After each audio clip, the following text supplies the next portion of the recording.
I'm doing fantastic. How are you doing this morning? Um, very great. Fantastic. Good to have you on the program. We're looking forward to finding out what it is that you know. I wanted to find out, have you had an opportunity to be in the Akwatia area? Okay, so actually, I've not been to Akwatia area, but I've been working or I've been covering the police, and so I'm quite abreast with the police's preparation towards the upcoming Akwatia by election. So that's what I can report on. Fantastic. We know that the IGP had sometime last week, he said some 600 police will be deployed or have been deployed to the area. And given what we saw in Ablekuma North, he's not taking any chances. He says troublemakers will be apprehended and dealt with accordingly. Now, how has this news been received from where you sit? Adequate preparation, or is there still some room for improvement as far as security come next Tuesday is concerned? Great. So, Helen, I must tell you that the figure that you just quoted, the 600 police officers, it's just a fraction of the whole deployment. The actual people or the number of personnel that will be deployed to Akwatia is 5,000, a whooping 5,000 police officers. 5,000? 5,000. I see. Yes. So the 600, the 600 were trained specifically and purposely to wield arms at the various polling stations. So Right. I heard, you just mentioned that the political parties and the security agencies, especially the police service, they are taking cue from the incident of the Ablekuma North rerun. And so this time around, they said they are not going to leave anything to chance.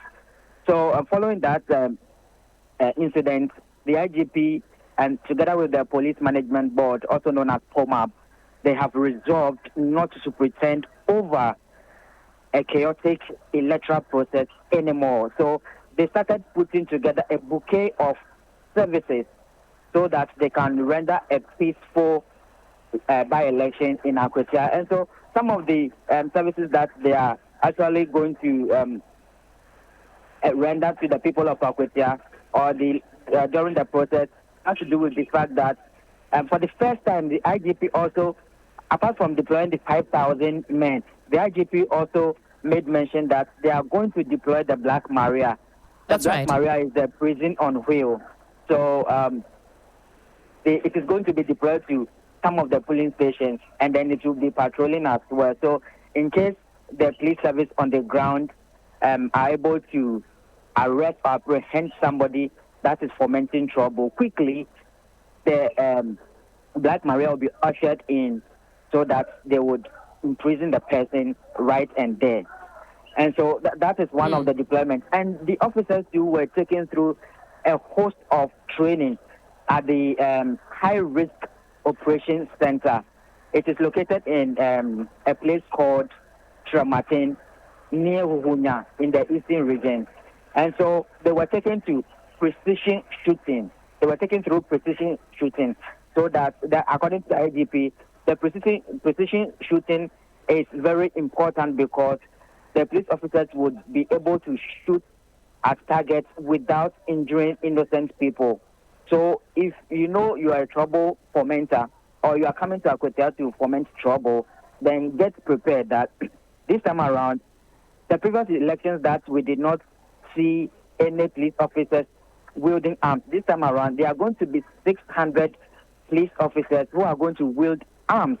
And if they will shoot when they need be, they will shoot because that has been the instruction. They will shoot if they need be. And then apart from the 600 out of the 5,000 figure, another 2,000 people or personnel are going to be trained. Even this week, they are being trained on public order management. So the public order management, they are going to interface with the people.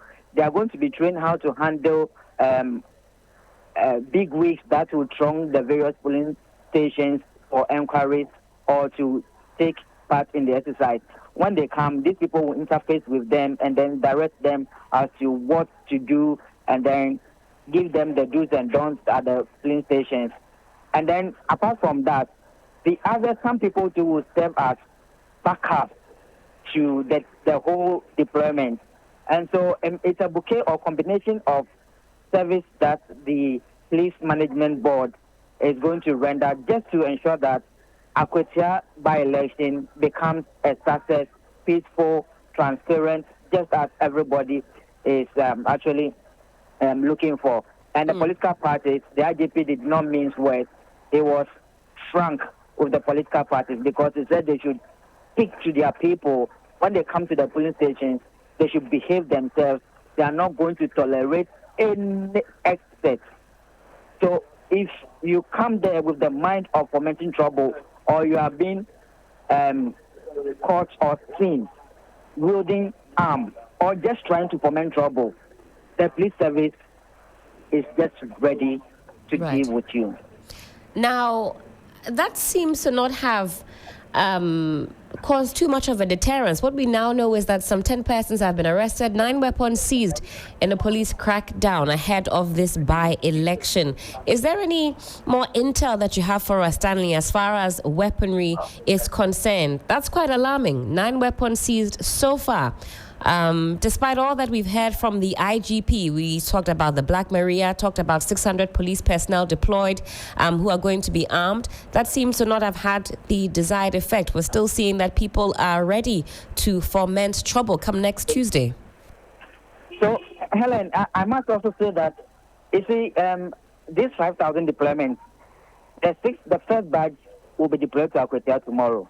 Currently, like you just mentioned, those that have affected or intercepted the people wielding the arms or possessing the arms, they were being arrested by the Eastern South Regional Police Command, which is located in Akwatia. So for now, they are the people doing the underground or the communal search and everything.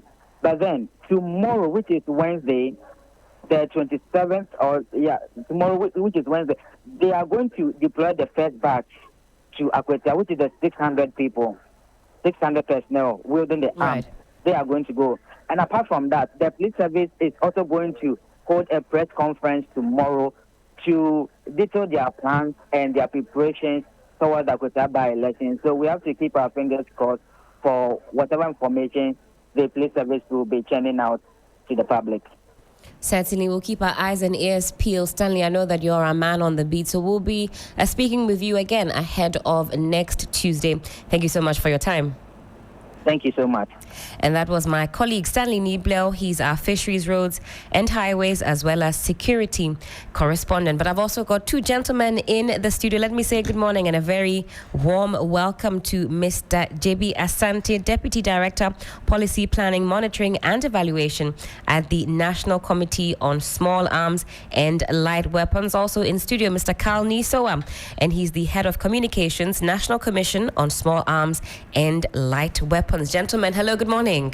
Good morning. How are we doing? You're doing good. Thank you so much for honoring the invitation. I'm sure it's a busy Tuesday morning, but you're here with us. We have quite a few questions that we'd like to ask this morning and get into the issue of arms.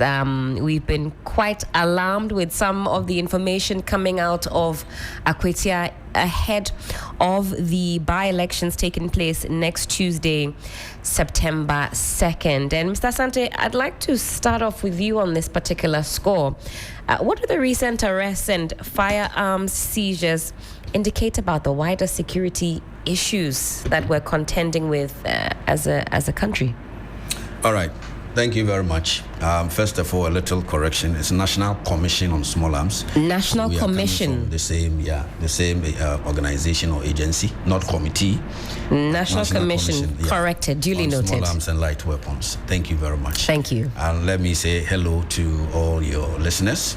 And yes, indeed, the issue of small arms is something that is really worrying, and because it has security implications, it affects our safety as a nation, and so there is a need for all of us to make sure that the peace that we have, is protected. And just as you said, some arrests have been made at Akwatia. all to make sure that we prevent any gun violence, in the coming by-elections, to make sure that the citizens, feel safe. They can go about their civic duties without any fear. So they can just go and cast their ballot and go home, and at the end of the day, they will express their mind so far as who should be their next MP, is concerned. And so that is what, like you said from your correspondent, we are all making sure that we enjoy the peace that we have at Akwatia, to make sure that elections will not bring any unnecessary mayhem or unnecessary hardship to people.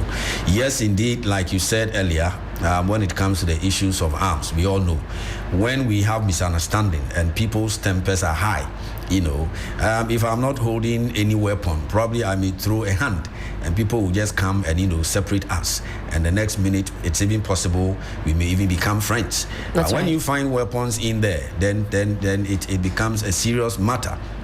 Because especially with the gun, when you pull the trigger, before you realized, a life is lost.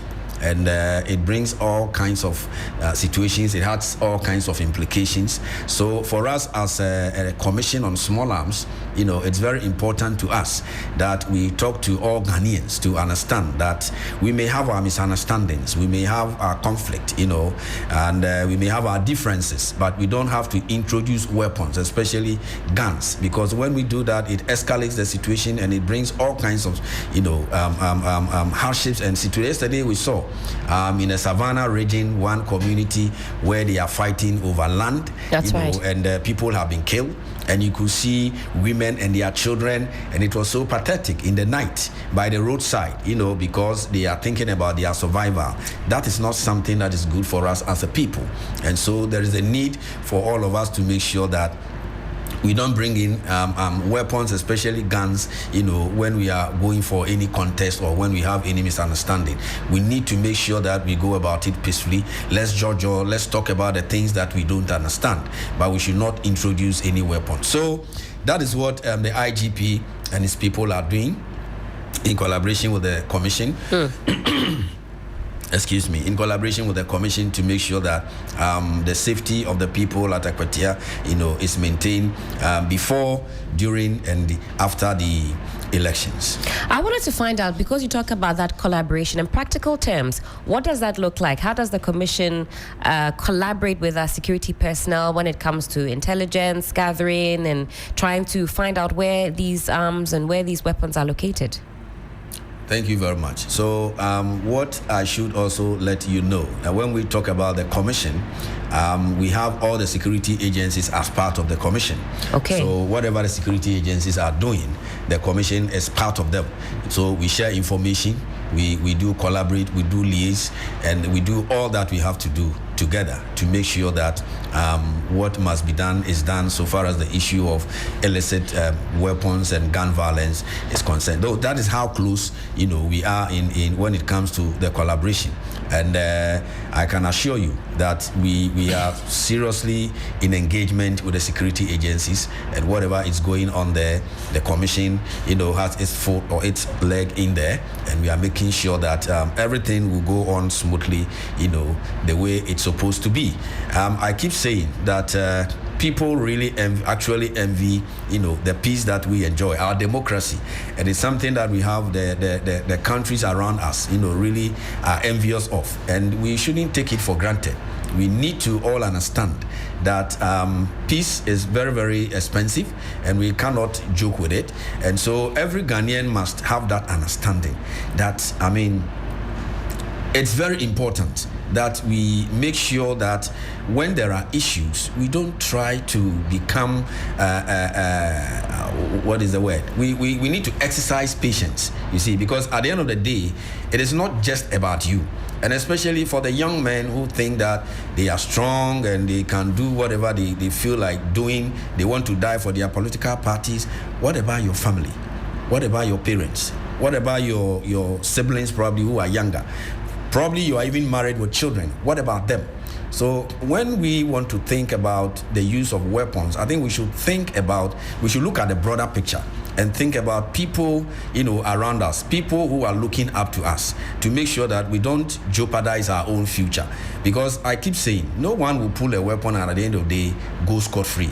Definitely, you have, the security agency to deal with. You have the law to deal with. So let me say that the commission is so much in collaboration with all the security agencies. When it comes to intelligence gathering, we are on the ground. We are making sure that all the necessary intelligence, we pick them and we act on them, and we make sure that the safety and the peace of all Ghanaians is maintained. I want to come to Mr. Soa on this score. How is the commission communicating the need for disarmament, at least particularly to the people in Akwatia? How does that information go out? Okay, thank you very much. So, public sensitization is one of the key things or the key tools we use as an institution, because we want to cause attitudinal change and behavioral change. So when we keep drumming home the dangers associated with owning and misusing illicit arms, or even arms in general, now people get to know the dangers associated with it, and then they get to see the effect it has on us. Now, to just mention a few, you see, like my boss was rightly saying, once there are a lot of weapons in the system, there's breakdown of rule of law. People just want to do whatever they like. Crime will be heightened. The rate of crime will be heightened. Now, when you shoot someone because of an issue or because of a conflict, there's reprisal attacks because someone or a family has lost their precious individual. It is not just a statistics. Now, they will also want to attack because a life has been lost. And this prolongs the conflict. Like he was saying, if it were just left to fisticuffs, they would have separated, and now they can come back and then live as one people. So these are the effects and the dangers that we try to drum home anytime we do our public sensitization. How are we doing it, like you asked? Through media engagement, like what we are doing now. We also have one-on-one engagement, which we call the in-person stakeholder engagement with the people. We also, through press releases, also communicate with the people. And the key people we also engage are the community leaders. Right. And then the indigenous. So we go to the people who matter, or the people at the end of authorities, so that we get them to buy into the message and to see the importance of having their constituents or community members to be law-abiding citizens. Because I always say this, if you're a political leader or you are a leader in a community, you want to lead the people. When you incite the people to kill themselves, who will be the one that you are actually going to rule over, or you are going to lead? So on this note, I'd like to plead or speak to the political leaders to watch their rhetorics, not to incite their members to take up arms or to bring arms to the place. Like it's been communicated even by the security correspondent. The police are doing a lot to ensure that there's law and order and there's peace during the elections. And you could tell from the arrest made that they are on top of issues and they are very serious. The security apparatus is actually very serious on this. So this should engender trust from the citizens in the security apparatus, that when they say that they are going to the security apparatus or the security agencies are saying that they are going to ensure that we have a peaceful and a safe election, they mean business. We need to trust them so that we'll keep all our firearms at home, all our weapons at home. We don't want anyone to bring taser around, pepper sprays around, a club, knife, machete, anything that can be weaponized, or any instrument that can be used to foment trouble. Just as our press release stated, anyone who is found with any form of weapon will be promptly arrested and prosecuted. And that is why you are saying that the police are going to unleash the Black Maria, which is a prison on wheels. Meaning that when you are arrested, you will be stashed away in that prison. And you see, just like Mr. Jibiasati was saying, someone will incite you to go and foment trouble. But when the law grips you, because this time we are very serious, when the law grips you, or you fall foul of the law, you'll be the only one there. No one can save you. So when you've been shot in the leg, shot in the arm, you've lost an eye, I mean, that's up to you. That's up to Nobody you. comes to the hospital. Maybe you get one visit or so, one picture, and that's it. The rest of the future really is in your hands. And interestingly, you mentioned other items that can be used as weapons. Talk about tasers, we've got pepper spray. These are all weapons. You've got clubs, and these are all not welcome during the by-election. People often talk about, well, what about in self-defense? So aside the arm, somebody might say, well, I took pepper spray in anticipation of some type of confrontation. How do you respond to that? All right, thank you very much. You see, I stated, you asked an initial question, which my boss rightly deals with. You asked what the arrest, what it speaks about in terms of the security space. And that's why I said that it should engender confidence and trust. The police have done their recce. They've done their analysis. They know the numbers that they need to take there. We learn from what happened in Ablekuma. They know what they need to do. And that is why they have even indicated the numbers they are on training, which means that they are capable to protect us. Not just them, but the other, in consultation with the other security agencies. They are capable to protect us. So we are telling you, trust them. Don't bring that pepper spray. Because the moment your brother knows that you are trying to bring a club or a pepper spray, he will also want to go and bring a taser. Now, the effort we are putting in place to ensure that there is peace and tranquility and safety while during the elections, we ourselves are going to destroy that kind of peace, the environment. Because when I know that you are preparing yourself, naturally, I also want to prepare myself, and I would want something bigger or stronger than what you are bringing. We are on this note as a commission, and as part of the security apparatus that has been put in place to ensure that there's peaceful election, safe and free and fair elections in Akwatia, we are telling Ghanaians, trust in the security apparatus. They will protect us. Akwatia by-elections will be peaceful. So don't bring anything to protect yourself. Certainly, Mr. So I'll pause you there very quickly. Let me enter into the conversation. Mr. Emmanuel Kuting, he's the Executive Director, Africa Center for Security and Counter-Terrorism. We have lost Mr. Kuting on the line. We will attempt to reconnect with him, also get his perspective on this particular issue. And he's been following quite keenly on the progress that is being made in Akwatia ahead of next Tuesday's by-election. But Mr. Sowa, what do you do when you face resistance? Is it ever the case that there is some resistance to the message that you take to the communities, especially about arms, those who have been using arms for quite some time as a means of protection, intimidation, and what have you? And what is the response if you ever come up against such resistance? All right, thank you very much. So, in terms of the resistance, yes, we encounter some of these resistance, but in terms of dialogue, because I will give you a typical example. You've gone to educate people about the dangers of owning firearms, right. And they would also come across with the information that, look, where I stay, it is not safe. Right. I need to protect myself. So what we do is that, I've been saying that the goal of our public education and sensitization is to make sure that we cause behavioral and attitudinal change. Now, we acknowledge, first and foremost, your issue, your challenge, and then together we try to dialogue to make you understand the dangers associated with owning that firearm. Yes, you want to protect yourself, but have you also thought about the dangers it can bring to you yourself and to your immediate surroundings?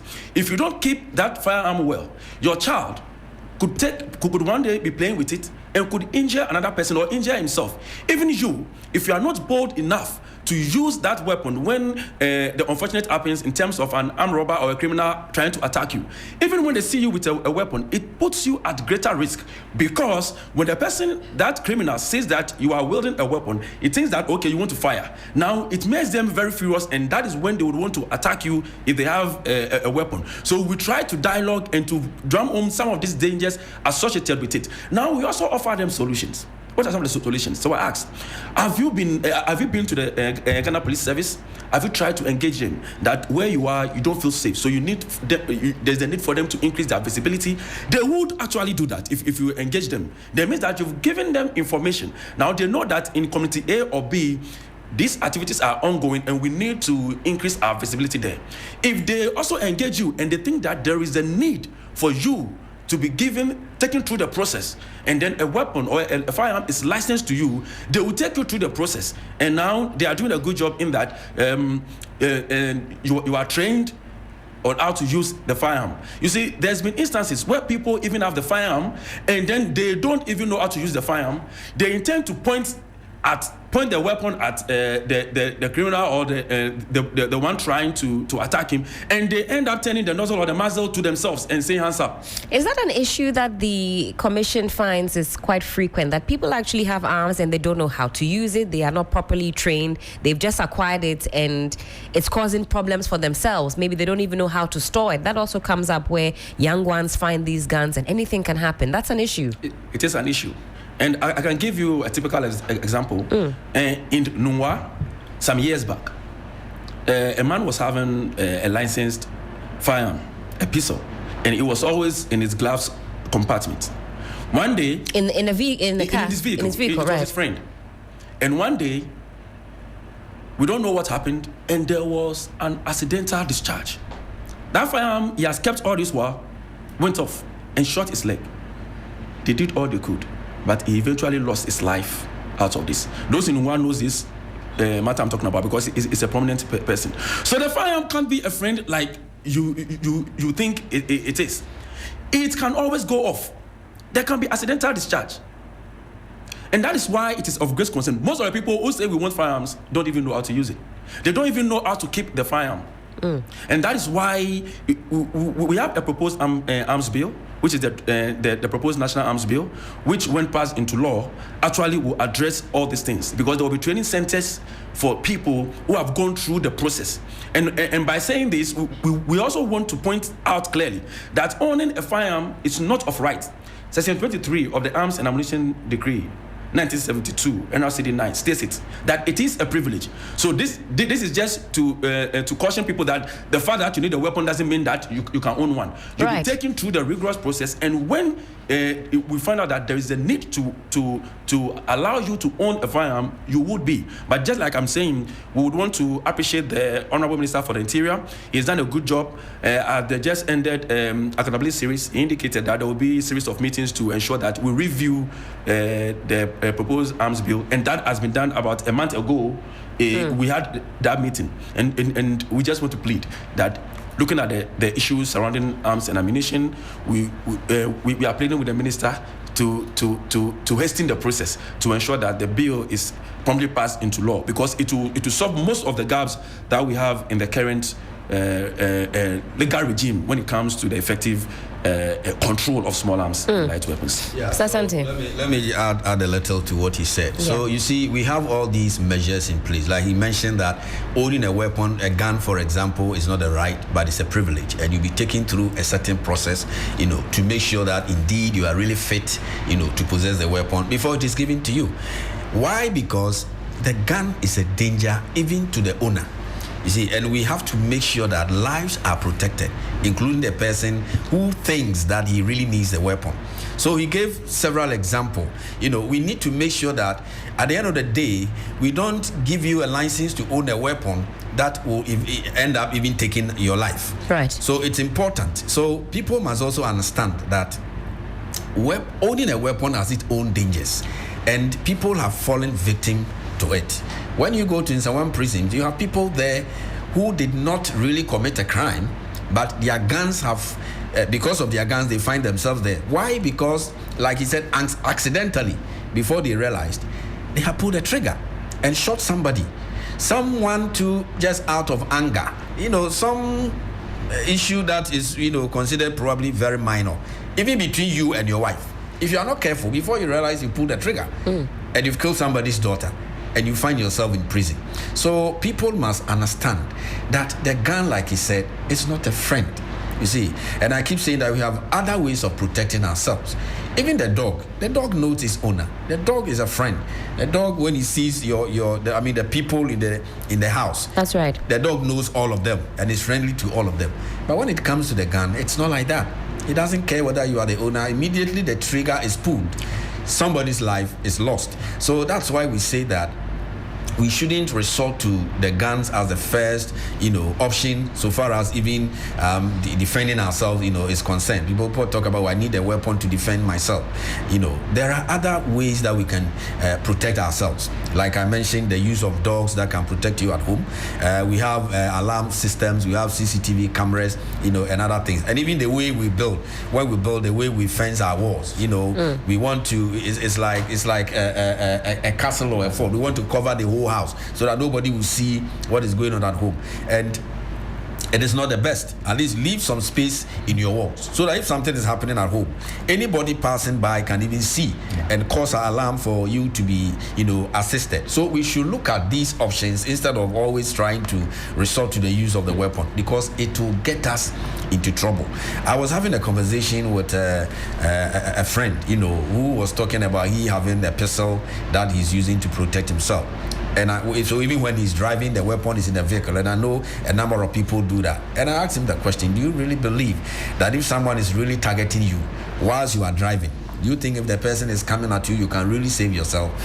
He thought about it and said, in fact, you said something important. I haven't even thought of it. I said, no, that is what it is. We think that a gun can protect us, you see, but it cannot. In most cases, it cannot. So let us try to resort to other means of protecting ourselves. Let us be security conscious. You see, you are driving at night, you are going home. At least be checking through your mirror to see whether someone is following you. You turn here, the person is following. Then that should tell you that probably I need to be smarter than whoever is following me, to make sure that I don't just drive straight to my gate for the person to attack me there. Then you also advise yourself. So we need to be security conscious. We need to be alert, in wherever we are doing and wherever we are going, rather than thinking that it's the gun that will save us. So just as he said, when the law addresses the issue of even how to use the weapon, it will help us. We take you through the process. We give you all the advice that we need to give to you. And even the law says you should have a place where you can keep the weapon. And there's a good reason why the law is saying that. I remember I attended an interview in one of the TV stations, and the host was asking me, okay, so what if the applicant tells you, oh, I have a very safe place to keep the weapon, but he's actually lying to you? How would you know? And I said, well, if he's lying, he should know that he's lying to himself. Not to me or to the police officer who is interviewed, because it is for your own good to make sure that nobody will be able to have access to the weapon. And we all know what happened in Kumasi, for example, the SDA or Secretary. Children are picking their parents' guns and sending them to school. But if you are keeping them at a very safe place, there's no way your children can have access to them cause trouble. Growing up, even when I was a small boy in Bibiani, I remember one day we heard all kinds of noise. What is happening? An 8-year-old boy has shot a 6-year-old boy and killed him. What happened? He took his father's weapon. They were playing. Hey, we are making that things that they see, around. Before he realized he had pulled the gun and killed his own little brother. So you have lost a son. And you yourself, if you don't take care, you may even end up in prison. So there are a lot of, things or situations surrounding guns. And so we want to appeal to all Ghanaians. Don't be thinking that it is the gun that can help you to protect yourself. Let's find other ways of protecting ourselves instead of resorting to the use of guns. And I'm happy that we're having this conversation, because it also highlights, as you mentioned, the need for security consciousness that goes beyond weapons. So checking your surroundings. These are certain things that we should be doing, how we protect the home, use of dogs, and so on and so forth. Now, I wanted to make that distinction between those who legitimately own the firearms and those who have acquired it by illicit means. Is the messaging still the same? For example, ahead of this by-election that's happening next week, when you go into the communities, for even those who legitimately own the firearms, the message is the same. You do own the firearm, but we encourage you not to take it out with you. Exactly. What is the in terms of the legality, a person leaving home with a firearm, are there any stipulations to that where you can and cannot go if you legally own a firearm? Because I want to find out if the commission really has that locus to instruct somebody beyond that message of encouragement, don't do this, don't do that. What is that legal mandate that you have to, let's say maybe in a by-election, instruct persons not to? Are you able to do that? Or is that just a plea that you make to persons who legitimately own the firearms? Thank you very much. So it's not a plea, it's actually the law. And people don't know, so that's why we have come out to let them know that it is against the law to carry your weapon anywhere that you go in. It is against the law. If it is for hunting, for example, then of course the license covers you that on your way to hunting, no policeman will arrest you because you are going hunting, because you acquired the weapon purposely to go hunting. Right. So that will be allowed. But like what we are seeing these days, we are having funerals and people are holding their pump action guns and they are firing. It is against the law. The law does not allow you to display your weapons the way people are doing. So it's actually against the law. And so you can be arrested, even though you have a license, you can be arrested, to that effect when you do that. So when we do the education, we tell them, you have acquired a weapon. The weapon is supposed to be with you at home, so that if there is anything, you can use it to defend yourself, but not to carry the weapon around, display it for everybody to see that I have a weapon, because that is even a danger to yourself. Because if someone is targeting you, Kofi, he wants to harm you, and you have made him aware that you have a weapon, and he still really wants you, you are really his target, what do you think he will do? He will also outsmart you. Oh, okay, that guy has a weapon, so we should also know how best we go attacking him. So it's not necessary. And that, you see, sometimes when those who even have legitimate weapons at night, you hear people firing warning shots. Say, oh, we want to scare robbers away and all that. It has its own disadvantages, apart from the fact that it's even against the law. The law does not allow anybody to be firing warning shots, because one of the days you can fire and accidentally it can get someone killed or harm somebody. So it's against the law to be doing that. Again, you should also know that, like I said, maybe you are some rich man somewhere and you want people to know that, hey, this is a no-go area. So once in the night you come and you fire a shot. What you are doing, you should also know that you are telling your people that I have a weapon. So if you want to come, then come very well prepared. And you will come very well prepared. And they may overpower you or even kill you. So if you have the weapon, it should be like your own secret weapon. You understand? You are not to go about telling the whole world that you own the weapon. No, some might say, well, I want to deter others from coming close to me, from coming into my compound, and so on and so forth. No, that is not what really will deter a hardened criminal or someone who really, is targeting you. No, but let's say the person doesn't know, they've made some attempt, and you are able to see them first, and you are able to fire, and you scare them off. Yes, they will go their way. But the more you keep on displaying your weapon, the more you see, you let them, you put certain things in their mind. I don't know but see, it's like somebody who likes showing off. If you're not careful, you attract some enmity for yourself. One of these, so you don't need to be boastful or showing off that you have a weapon. No, it's not the best way to go. So like I said, you don't have to display your weapon in the open. It is against the law. So all those who have been carrying weapons, it's a funeral, they are carrying weapons. Even these days, during traditional marriage, it will amaze you. I saw a video. During the traditional marriage? I'm telling you, somebody who is going to pay his dowry for his bride. And, normally they will come and mention the things that they are bringing, and after that the family will ask, so who is the gentleman who is coming to take our daughter away? And then you have his friends who will lead him, follow him, and they will be singing and they will come. There was this gentleman who was firing weapons ahead of the groom, and I was like, come on, what is this? You see, so it is supposed to be a joyous moment. So if an accident happens and then you kill someone, then what happens? So we want to plead to everybody that in as much as it's against the law, we are also pleading because it's for your own safety and for the safety of other people. If you do that, you'll be in trouble. And let me also add this. These days, I think last Saturday, one of my colleagues sent me a video, a funeral. I mean, a funeral of one of these big chiefs, and they were firing musketry, and I could also see pump action around, which is very dangerous. So we also want to appeal to our chiefs that they should take this issue up Because if you don't take care, one of these days we will hear that a live bullet has accidentally been shot, and probably one of our chiefs, have been affected. And I cannot imagine, what will happen that day. So we want to plead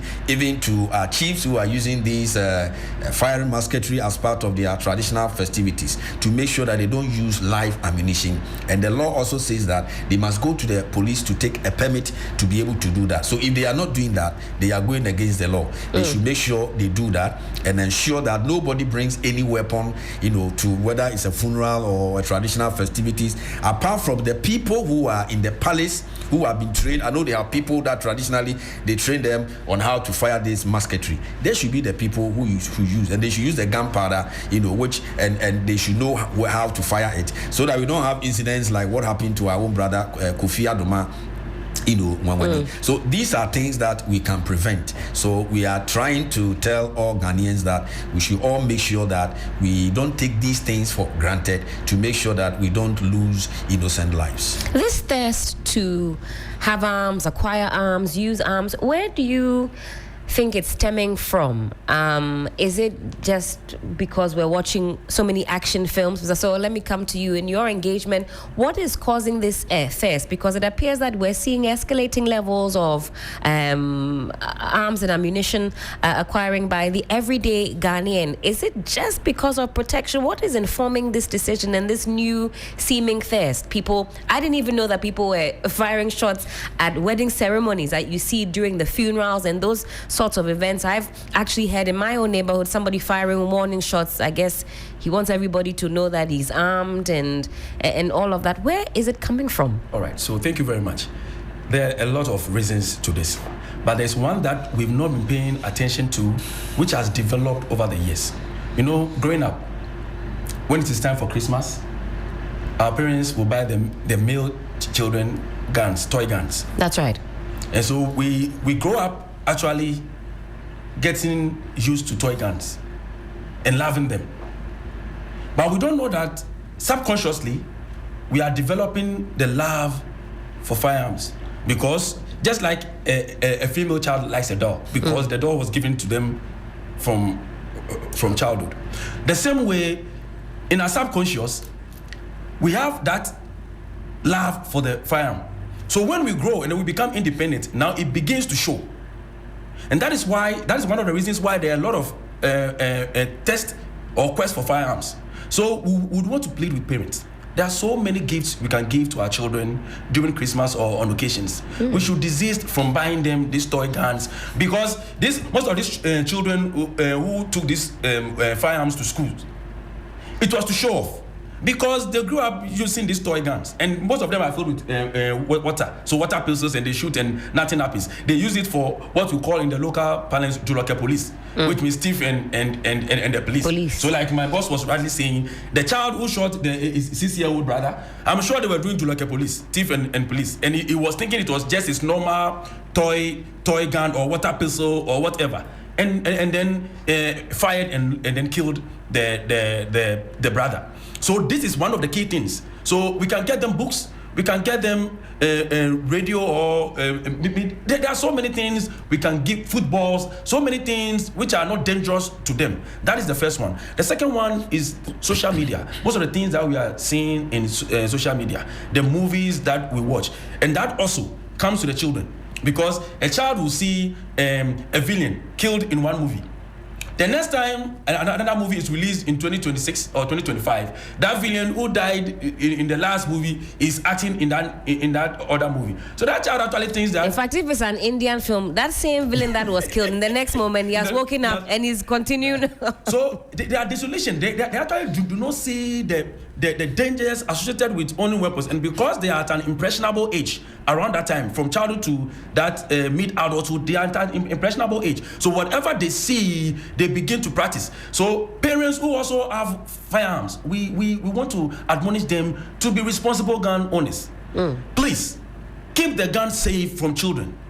Don't be loading your weapon or putting it in shape in front of the children, because they know. See what happened at Okes and SD. The guy could load the weapon. That was why because he knows how to do it. How did he learn it?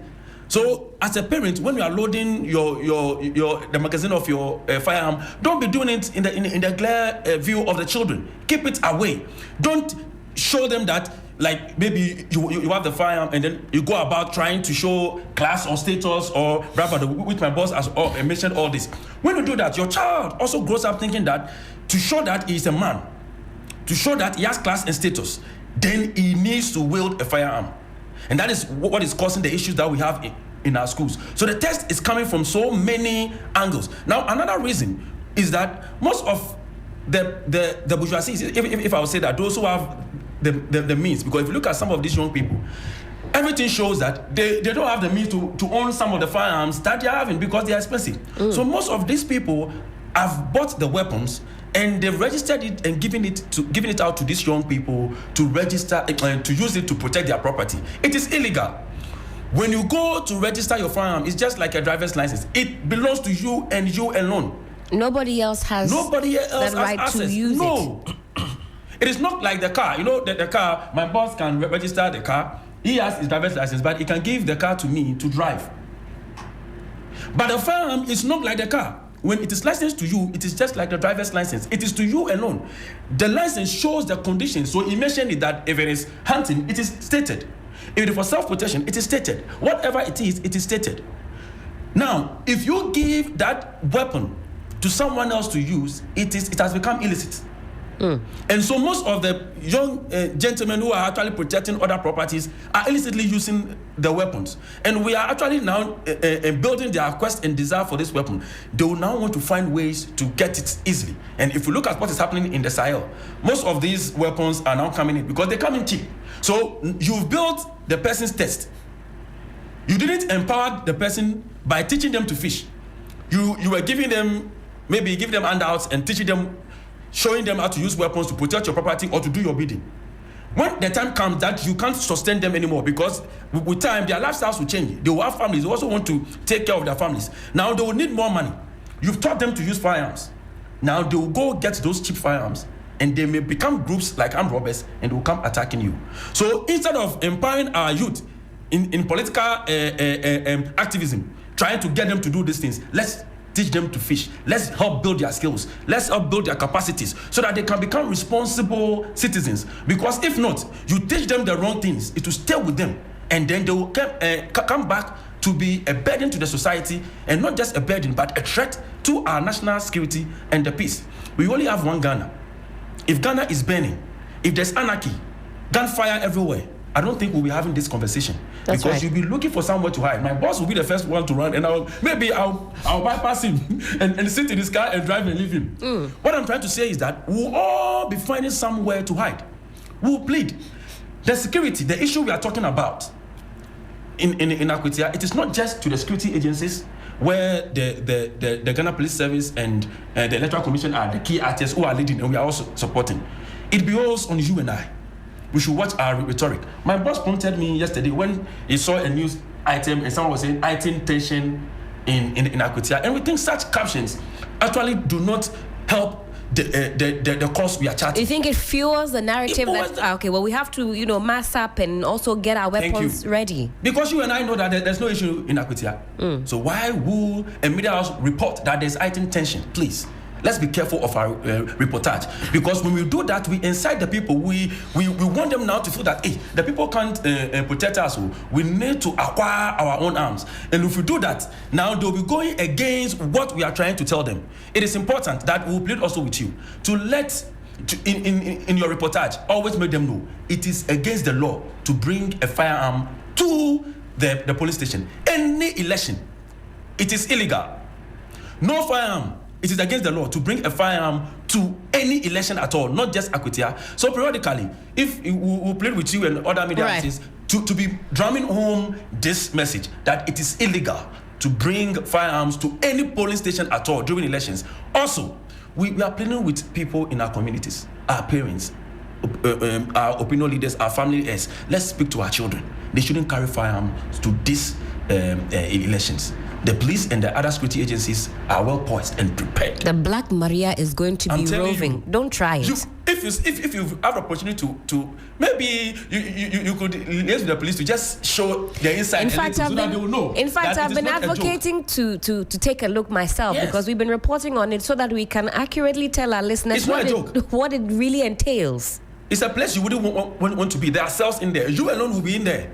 There's no way of escape. The way it is built, you can't escape. So please, we want to drive home this message. And please, before I hand over to you. Yes. You see, we can't do it alone. Like my boss stated, and we've been saying it. We can't do it alone. We need everybody to be on board. It's a shared responsibility. We can't be everywhere. As we are seated here now, we can't be in TV3 because we are here. That's right. So the commission and the security apparatus needs everybody. We need you to be our eyes out there, our ears out there, and our mouth out there. Our mouth being that you pass on our message of peace. People should not wield weapons. We should choose dialogue instead of trying to use firearms. Now, being our eyes, when you see something, say something. When you see anything, please don't go attacking anyone when you see them using a weapon or confronting them. You need to be safe. Pass the information to us. In fact, I wanted to come on that. Do you have mechanisms for persons to anonymously give you tips and information? Yes, we do. Right. My boss would like to take it to us. Go ahead. All right. So, yes, we have mechanisms. And like I told you, it's a network. My boss stated, we have all the security heads on our board. And that's how interconnected we are with them. Right. So first, you can give the information to the Ghana Police Service on their short code 18555. 18555. Or to the National Security on 999 for National Security, or the Commission. So we intentionally use this number because it is on WhatsApp also. Maybe you were able to capture a video. It will become evidence. You can send it to us on WhatsApp. You were able to capture an audio. You can send it to us on WhatsApp. Or you can even call us. Even if you give us a message and we need to call, we'll call you. Don't think about your credits. We'll call you. Right. So on 059 907 0944. 059 907 0944. And that's for the commission. We are on WhatsApp. So just give us a call and give us the information. And quickly we'll come there. Please, evil thrives or crime thrives on an element of surprise. So when you see something and you delay, the criminals will have their way what they want to do. So Certainly. When you get the information promptly, let us have the information and then we can act on them. Absolutely. I'll plug that number again this morning before we leave. Mr. J.B. Asante, I want to get your final thoughts on this conversation as we wrap up in about a minute or two. In terms of what we're seeing across the country, not just these arms that have been intercepted in Akwatia, you've got the conflict up north and in other areas. How is the Commission working towards removing the weapons that are causing so much havoc across the country? Thank you very much. So, to demonstrate how important it is to us and to make sure that we prevent the situation where the situation becomes escalated, the board of the commission called an emergency meeting to discuss this issue, to make sure that the way we are seeing weapons all over the country and people using it to, do all kinds of things, we make sure that we nip it in the bud before it becomes too late. So the board has come up with some recommendations for the Honorable Minister for the Interior, which have been sent to him, and we know he's going to act positively on it. So we are hoping that the minister will grant, all the requests or the recommendations that we put before him will be considered in a very positive direction to make sure that certain actions are taken. One of them is that we'll be seeking for the granting of an amnesty. Actually, next month, September, is the AU, African Union Amnesty Month. Where they are seeing to it that all African countries take initiatives to make sure that they retrieve most of these illicit weapons from their system. So we are taking steps to do that. We are having discussions with the Honorable Minister for the Interior, looking forward that we will have an amnesty granted so that people who have acquired weapons illegally. Even though ignorance of the law is no excuse, we will be granting them amnesty so that the civil categorized ones that can be registered, they can come to the police for them to be regularized for them without any arrest or prosecution or anybody asking you any questions. And for those who we also be carrying out a lot of public education and sensitization. So for those who also now think that they don't need the weapons anymore, they will have the opportunity to turn in their weapons or voluntarily surrender their weapons. Nobody is going to ask them any questions, so that we make sure that we get these weapons from the system. And we are asking the Honorable Minister probably to consider giving a 3-month amnesty. And after the amnesty, now the security agencies in collaboration with the commission will be hitting town. And just as is happening at Akwatia, that is how it's going to be. So we are going to search everywhere for weapons. And if you are found to be possessing illicit guns and you did not take advantage of the opportunity, then it means the conclusion we can draw is that probably you are a criminal, and because of course criminals are not interested in your amnesty. So if you don't bring your weapon, then probably it means you have criminal intentions, so that one will deal ruthlessly with you. And we'll make sure that we get you accosted. So there are other things that we are hoping that government will help us to be able to do. For example, banning, the use of weapons during funerals, festivities, and all that. We think that we need to put a ban, on that and enforce, the ban as well. Even on importation of weapons, we think that we need to probably put a ban for some time, so that we can monitor what is already in the system and make sure that probably after the amnesty and we've been able to retrieve majority of them, then we can come back to see whether we can allow new importation of weapons into the country. And let me also use this opportunity to appeal to our licensed arms dealers. We have people who are called licensed arms dealers because they are given authority to import these civil category weapons. So they will sell to civilians who have gone through due process and have been given permit to come and acquire the weapons. What we know is that some of them sell especially ammunition to people without authority, because even if you need ammunition, you still need to go to the police for a permit to take it to the dealer for the ammunition to be given to you. But some of them, because it is business, they think that we should be thinking about our money and our profit. So they will not wait for people to bring their permit before they give the ammunition to them. And we are cautioning them and also appealing to their conscience, because the ammunition you are selling to somebody without a permit or authority, you don't know where that ammunition will land. It may land in your own head, or it may land killing a loved one. So we want to appeal to our licensed arms dealers. We know most of them are doing well, but a few of them are doing what is against the law, and we think they should all help us to make sure that we protect the peace and the safety and the security, so that our nation can develop socio-economically. Certainly. Thank you so much. I wanted to just also quickly retouch on the conflict areas. So for example, I had wanted to touch on Boku. It wasn't coming top of mind. In terms of actually going into the community and yanking out the arms, yanking out the weapons, how does that happen? How does the commission actually facilitate that or collaborate with the security agencies to do that? So before any amnesty initiatives are put in place, how are you actually getting into these conflict-prone areas and taking the weaponry out? Thank you very much. So when it comes to getting the weapons, out of the system, just as you are asking, one example that we want to use for a program that we are thinking of, we call that Weapons for Development Program. So when you take a community like Yendi, we know what used to be the situation in Yendi. Now we have found peace, but we believe the weapons are still in the system. So very soon we'll be engaging them to see how we get these weapons out of the system. But usually we try to exchange that with some development program for the people. People are talking about a weapons buyback, but we realize that is not that effective. For somebody to bring you a weapon for money, he will make sure the money he's getting is higher than how much he spent to buy the weapon. And so probably he will bring the weapon, take the money, and rather go and buy a more sophisticated weapon. So that usually does not work perfectly. So we are looking at a situation where the community, a whole whole community will agree and see the need why they need to turn in their weapons, right, so that they can continue to enjoy the peace like Yendi. And then we'll discuss what kind of development program we can bring to them in exchange of the weapons. So that is one thing that we are looking at. The issue of Boku is a challenge, because if you go there now for any amnesty program, nobody will mind you.